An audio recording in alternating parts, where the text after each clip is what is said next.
It's time to put on our big boy Vader pants, and we're definitely going to need a big boy Vader belt.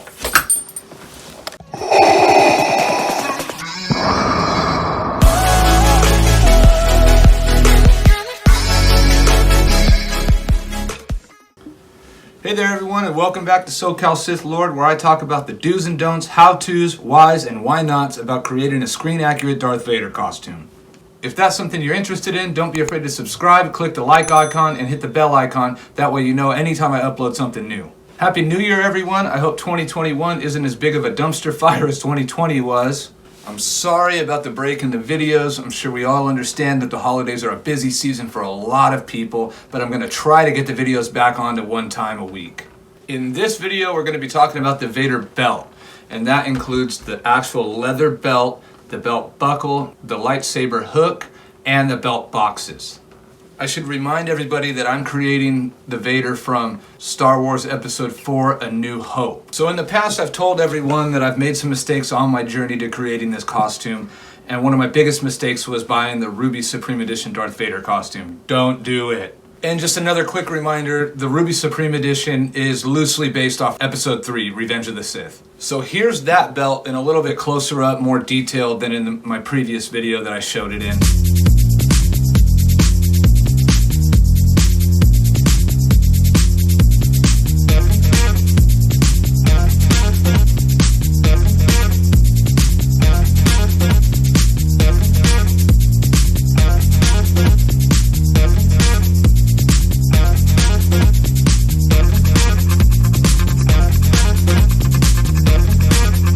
According to the costume reference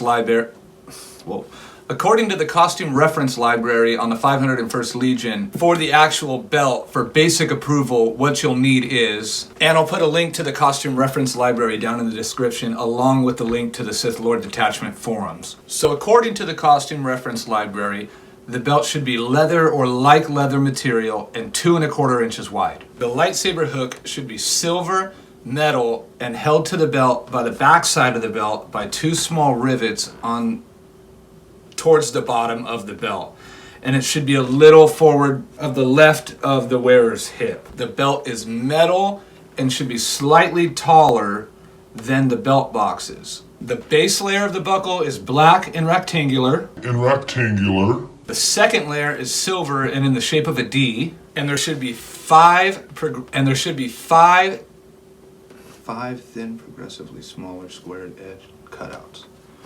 And there should be 5 thin, progressively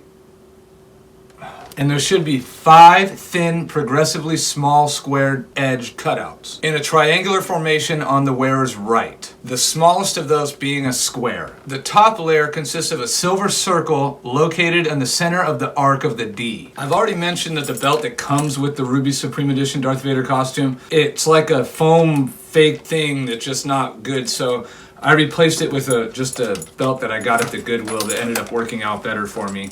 Okay, so the first requirement is it needs to be made out of black leather and approximately 2 1/4 inches wide.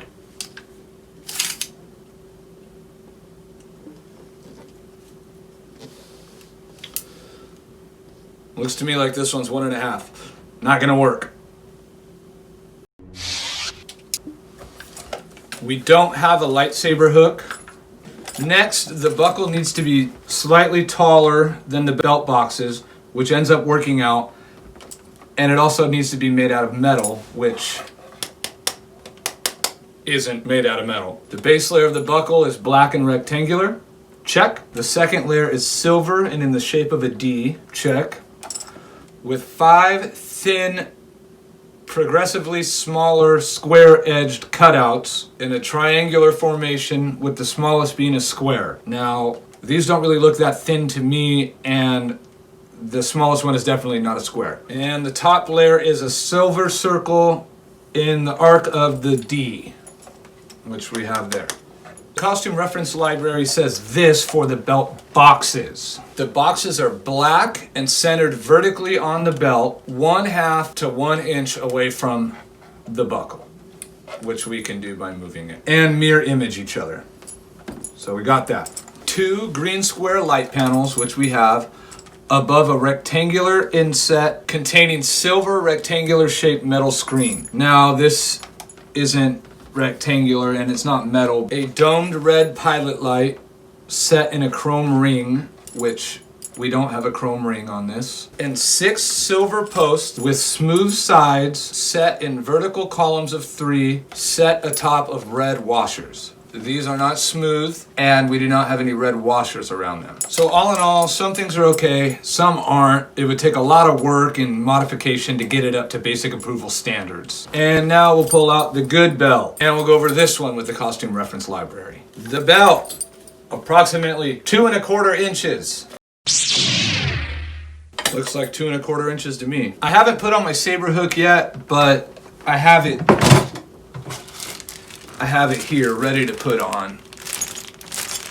I just haven't gotten around to it. I have to drill holes through the leather, and I'm kind of nervous about doing that. The buckle is metal and slightly larger than the boxes.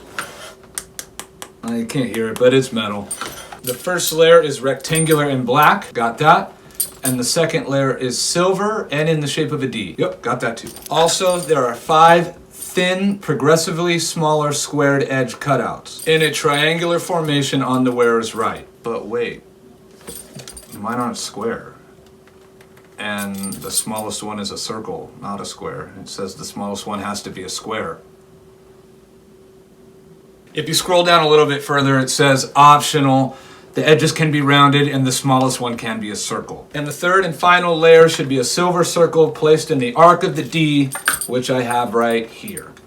So, works out. Now onto the belt boxes. It says the belt boxes should be aligned vertically on the belt and mirror image each other, which I have here, 1/2 to 1 inch away from the buckle, which I have here. Now, I don't have my boxes actually anchored down anyway, they just slide. A lot of guys on the Sith Lord detachment, they'll put Velcro behind theirs or somehow get it to stay. I haven't had any issues with mine moving. I just kind of cinch down the belt as tight as I can, and they tend to stay pretty good. Now, maybe I might change that in the future after I start wearing the costume a lot more often for longer amounts of time. I might find some slippage, but for right now, like I said, it works out okay. From the center from the center outward, each box has 2 rectangular shaped green lights above a rectangular shaped inset containing silver rectangular shaped metal screen. Got all that. A domed red pilot light set in a chromed ring. Got that there. You probably can't tell, but I'll have a picture somewhere of it. In 6 silver posts with smooth edges and 2 columns of 3 set atop of red washers, which I have here. Now, there have been some discussions on the Sith Lord detachment forum about the knobs maybe being knurled instead of smooth. Hopefully that doesn't change by the time I submit for approval because I already have smooth knobs, but it doesn't seem like it'd be that difficult of a fix to actually do. All lights are constantly lit. Got that going on. And if we dive a little bit deeper into the costume reference library, we find that there's a level 2 for the belt boxes. Now this one says the belt boxes are metal. Check, got it. The light panels are faceted and not bordered by a raised black section. So, got that. The domed red pilot light is opaque. Got that. Check. And the front of each box is a lid that fits over the box and is secured by a silver metal screw. Well, 2 silver metal screws, so I have those too. Another thing I'm going to add is I must be a very skinny Vader because I had to add 6 belt loops into this, and I currently have it on the tightest one, and I kind of wish that it would go a little bit tighter. So I might have to add those when I add the belt, the saber hook. So here's just a little video that I took the other day after my mom, dad, and my sister all chipped in to get me a good cape for Christmas. Mom, dad, sister, thank you, love you. I still need to get the cape size so it isn't dragging on the ground like my prom dress was when I went to prom. Here's that video.